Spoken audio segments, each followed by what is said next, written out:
আব্বা সত্যি করে কও তো তোমার আসল বয়সটা কত হলো? কত 35। বেশি হয়ে গেল না আব্বা? তোর বয়সে তো হবে, তোর বয়স আরো কম হবে। কে সেদিন না মায়ের কুলের থেকে নেমে মা আমার সাথে গরুর দুধ দেন। আব্বা তাহলে কি তোমার জন্ম স্বাধীনের পরে স্বাধীন হয়ে তো 40 বছর পার হয়ে গেল? বসছি সেদিন না মিলিটারি ভয়ে তোরা দুই ভাই কান্দে করলে পুকুর পাড়ে যা লুকাইলাম, তাড়াতাড়ি 40 বছর হয়ে গেল। তো তাই তো হয়ে গেল। হলে হবার পারে।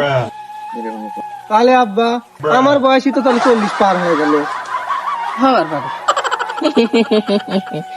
35 বছর বাপের, 42 বছরের জামাল।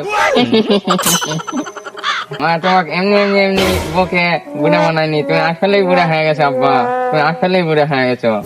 বুড়া কি আমি একা হচ্ছি? তোর মা হয়নি? তোর মা কি এখনো ছুকরি আছে রে? তাহলে এক কাম করিস, আমি শীতে উঠলে তোর মায়ের একটা জুয়ান বাপ দেখে একটা বিয়ে দিস, বিয়ে দিয়ে নিয়ে আসিস। আমি যদি বুড়াই হয়ে যাই তাহলে এই বয়সে আমার কাম করে খাওয়া লাগে। এই বয়সে তোমার পায়ের পা উঠলে বসে থাকা খাওয়ার কথা।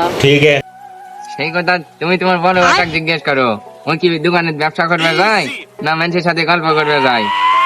একটা মানুষের সাথে গল্প করবে লাগলে আমার 3টা মাথা কাটা হয়ে যায়, আর তোমার তো খালি হাত কাঁপে, তোমাকে দিয়ে তো কিছুই হয় না। হাই রে মাথা কাটা হচ্ছে রে, তোর মতন মাথা কাটলে আমার 3টা টাইমে 6টা কাটা হয়ে যায়। আর সেভ করা কি তোর গরু চামড়া খোলার মতন মনে হয় রে? সেভ করা কত সুন্দর ভাবে করা লাগে।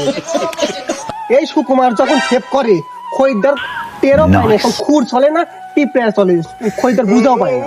আমার সেভ করা দেখে খরিদ্দার ঘুম এসে যায়, ঘুম এসে যায়। আর দেখিস না খরিদ্দার এসে এসে সুকুমার সুকুমার কয় খুঁজে এসে প্রথম এসে দিছে বাবা খুব ফিনিশিং এর কথা করতে, এতই যখন ফিনিশিং দেওয়া পারিস তাহলে সেভ করতে করতে এই মাঝখানে যে একটা ফেলিস কে? ওই খরিদ্দার তো ঠেঙা ওর আসে। দেখিছো বাবা, দেখিছো মায়ের মতনই কিভাবে মিথ্যে কথা কয়, মিথ্যে কথা কয়। একটা খরিদ্দার যদি কওয়া পারে 1 কোটি অক্টোবর হচ্ছে, আমি 1 লাখ টাকা দেবো, 1 লাখ টাকা দেবো। এই চুপ কর, তুই চুপ কর। 1 লাখ টাকা, 1 লাখ টাকা দিবে শুধু আমার শুদ্ধ। তো বাপের সব সম্পত্তি বিক্রি করলে তো ওই আবেগুলোর টাকা তো বাড়াবে না। 1 লাখ টাকা তো দেবো। হাঁটেক হাঁটেক